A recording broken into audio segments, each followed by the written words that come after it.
আমরা সবাই কম বেশি জানি যে একটা সময় আমেরিকা বাংলাদেশের স্বাধীনতার বিরুদ্ধে ছিল, কিন্তু আজ 50 বছর পর বাংলাদেশ আমেরিকার জন্য একটা গ্লোবাল গেম চেঞ্জার হয়ে গিয়েছে। আর ইন্ডিয়া এবং চায়নার মাঝে কৌশলগত সংঘর্ষে বাংলাদেশ দাঁড়িয়ে আছে একটা অসাধারণ জিওপলিটিক্যাল রিজিয়নে। হাসিনা সরকার যাওয়ার পর 2024 সালের আমেরিকান প্রেসিডেন্সিয়াল ইলেকশন কি বাংলাদেশকে নতুন কোনো সুযোগ এনে দিবে, নাকি ইন্ডিয়া এবং চায়নার প্রভাব চলতেই থাকবে আমাদের দেশে? আমাদের এই অঞ্চলে আমেরিকার কোনো মিলিটারি বেস না থাকার পরেও কিভাবে বাংলাদেশ এবং আমেরিকার সম্পর্ক এত গুরুত্বপূর্ণ হয়ে উঠল, আর এই সম্পর্ক বাংলাদেশের অর্থনীতি, রাজনীতি এবং ভবিষ্যৎকে কতটা বদলে দিতে পারে? 15 বছরের স্বৈরশাসন থেকে বের হয়ে আসা বাংলাদেশ প্র্যাকটিক্যালি কোনো এক্সপিরিয়েন্স লিডারশিপের আন্ডারে নাই। আওয়ামী লীগ সরকারের দুর্নীতিতে বছরের পর বছর আনফেভারেবল সব ডিল আমাদের ঋণের বোঝা অনেক বাড়িয়েছে। দেশের শক্তি আর অপশক্তির পার্থক্য করাটা অনেক কঠিন হয়ে গেছে এখন। অ্যান্ড এরকম একটা ক্রুশিয়াল মোমেন্টে আগামী নভেম্বরের 5 তারিখ আমেরিকান প্রেসিডেন্সিয়াল ইলেকশন। এই প্রেসিডেন্সিয়াল ইলেকশন আমাদের দেশের উপর কী রকম ইম্প্যাক্ট ফেলতে পারে, এটা নিয়ে আজকের ভিডিও।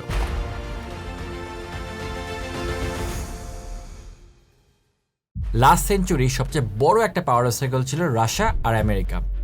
একদিকে ডেমোক্রেসি, আরেকদিকে হচ্ছে সোভিয়েতের কমিউনিজম। এই স্ট্রাগলে আমেরিকা কিন্তু ভালো মতোই জয়ী হচ্ছিল। ইনফ্যাক্ট সোভিয়েত তো ভেঙেই গেল। সেটা ছিল গত সেঞ্চুরির আলাপ। এই সেঞ্চুরিতে পাওয়ার স্ট্রাগলে আরও একটা নতুন কান্ট্রি এন্ট্রি নেয়, সেটা হচ্ছে চায়না।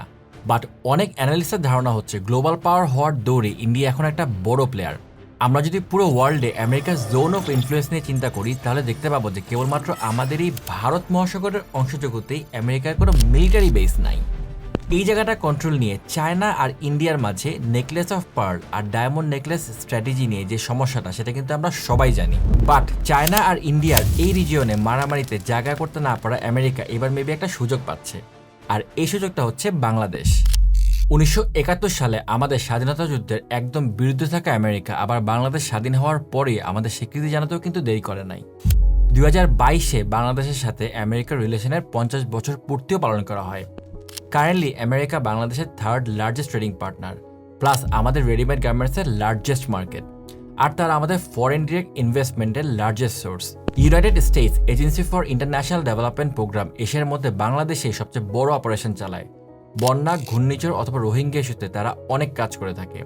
ইভেন কোভিডের সময়ও আমরা কিন্তু আমেরিকা থেকে 100 মিলিয়ন ভ্যাকসিনের ডোজ পেয়েছিলাম। বাট এই সব কিছুই একটা জায়গায় এসে আটকায় যায়, আর এই কারণটা হচ্ছে আমেরিকান গভর্নমেন্ট বাংলাদেশের ডেমোক্রেসির সিনারিও নিয়ে খুব একটা হ্যাপি ছিল না। আমেরিকান গভর্নমেন্ট বাংলাদেশের উপর কিন্তু স্যাংশনে বসিয়েছিল যখন তারা প্রমাণ পায় যে র্যাবের 7 জন অফিসার হিউম্যান রাইট ভায়োলেশন করেছে। ইভেন 2022 সালে আমেরিকান অ্যাম্বাসাডর পিটার হাস ভিক্টিমদের ফ্যামিলির সাথে দেখাও করেন। অ্যান্ড দেখা করার পর সাংবাদিকদের সাথে কথা বলার সময় তিনি বাংলাদেশে যে একটা ফ্রি অ্যান্ড ফেয়ার ইলেকশন করা সম্ভব হচ্ছে না সেটাও উল্লেখ করেন। তখন তিনি বলেন যে বাইডেন অ্যাডমিনিস্ট্রেশনের ফরেন পলিসির একটা কি ফোকাস হচ্ছে democracy and human rights. So ডেমোক্রেসির পথে এখন সবচেয়ে বড় বাধা, আওয়ামী লীগ সরকার চলে যাওয়ায় বাংলাদেশের সাথে আমেরিকার সম্পর্ক তো ভালো হওয়া উচিত, তাই না? এটা একটা ভালো জিনিস, রাইট? নট নেসেসারিলি, বাট সেটা একটু পরে যাচ্ছি। সেপ্টেম্বরে ইউএন জেনারেল অ্যাসেম্বলিতে নরেন্দ্র মোদী ও বাইডেনের মধ্যে একটা মিটিং হয়। দূরদর্শন টিভির করা একটা প্রশ্নের জবাবে Indian foreign secretary Vikram Misri বলেন যে মোদী আর বাইডেনের কনভারসেশনে বাংলাদেশের ব্যাপারে গুরুত্বপূর্ণ কথাও ছিল, বাট কি কথা ছিল সেটা তিনি বলেননি। অ্যান্ড এই একই সময়ে প্রফেসর ইউনুসের সাথে বাইডেনের একটা মিটিং হয়। এই মিটিং খুবই একটা পিভোটাল মোমেন্ট ছিল বাংলাদেশ আমেরিকার রিলেশনের। একে তো ইউএন জেনারেল অ্যাসেম্বলিতে মিটিং, এরপর বায়োলেটারাল মিটিং তো এমনিতেও রেয়ার, তার উপর বাংলাদেশের সাথে মিটিং তো আরও রেয়ার। অ্যানালিস্টদের মতে ইউনুসের সাথে বাইডেনের মিটিং হওয়াটা অ্যাকচুয়ালি প্রকাশ করে যে ওয়াশিংটন ইউনুস সরকারকে হেল্প করতে চায়।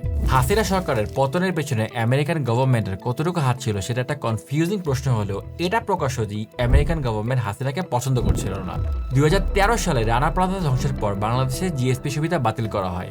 2021 সালে র্যাবের কাহিনীর উপর বেস করে স্যাংশন, আর গত বছরের মে মাসে ভিসা রেস্ট্রিকশন আসে আওয়ামী লীগের অনেকের উপরে। হাসিনা কিন্তু সে সময় আমেরিকাকে নিয়ে অনেক কথাই বলেছিলেন, কিন্তু এটা কিন্তু একটা ভিন্ন কথা যে বাংলাদেশ থেকে পালিয়ে যাওয়ার পর উনি আমেরিকা আশ্রয় চেয়েছিলেন। যাই হোক, হাসিনা কর্মকাণ্ডে গত বছর আমেরিকা বাংলাদেশ সম্পর্ক খারাপ হবে অনেকেই ভেবেছিল। এই সব কিছু কিন্তু এখন চেঞ্জ হয়েছে। এই বছরের সেপ্টেম্বরে আমেরিকা থেকে 6 সদস্যের একটা ডেলিগেশন টিম আসলো বাংলাদেশে। অ্যান্ড এরা এটা বলে গিয়েছে যে প্রফেসর ইউনুসের রিফর্ম পলিসির জন্য সব রকম ফিনান্সিয়াল অ্যান্ড টেকনিক্যাল সাপোর্ট তারা দিতে চায়। সাপোর্টটা কোন লেভেলের ওইটা কিন্তু আমরা প্রফেসর ইউনুসের আমেরিকা সফরের সবাই বুঝেছি। দেখেন, আমি একটা কথা বলি, বাংলাদেশ কিন্তু উন্নয়নশীল দেশ, উন্নত না।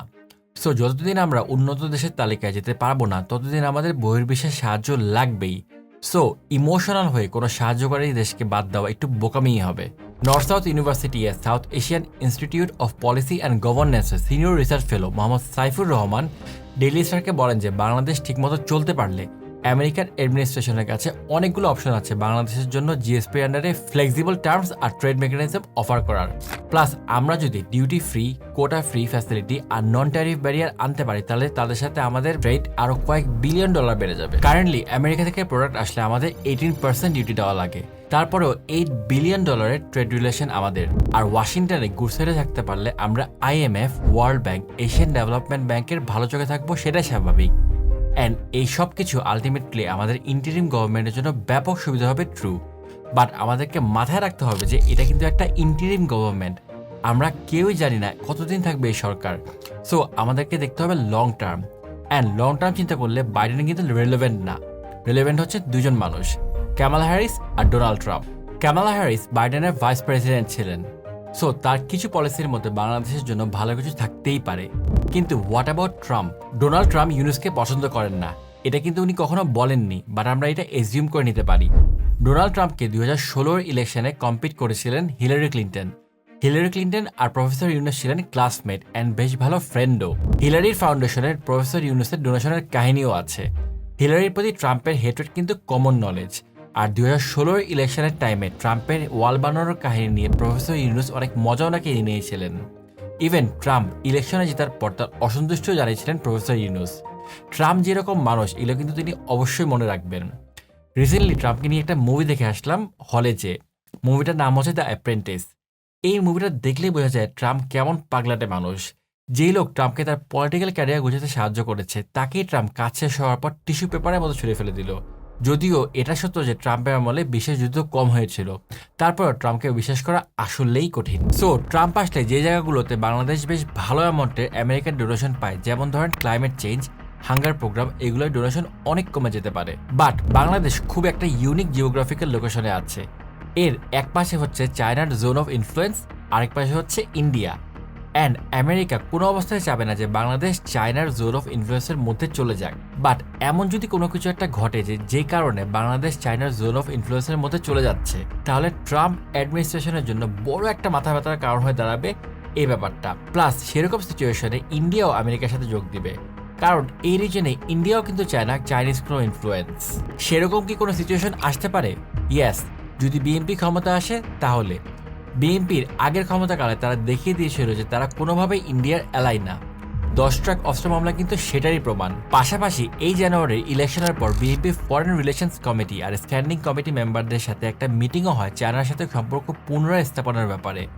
বাট এটা নিয়ে ডিটেলস কিন্তু কেউই বলেনি। On the other hand, what about Jamaat Islami? Well, জামাত যদি ক্ষমতায় আসে তাহলে আবার আরেক ম্যাসাকার শুরু হইতেই পারে।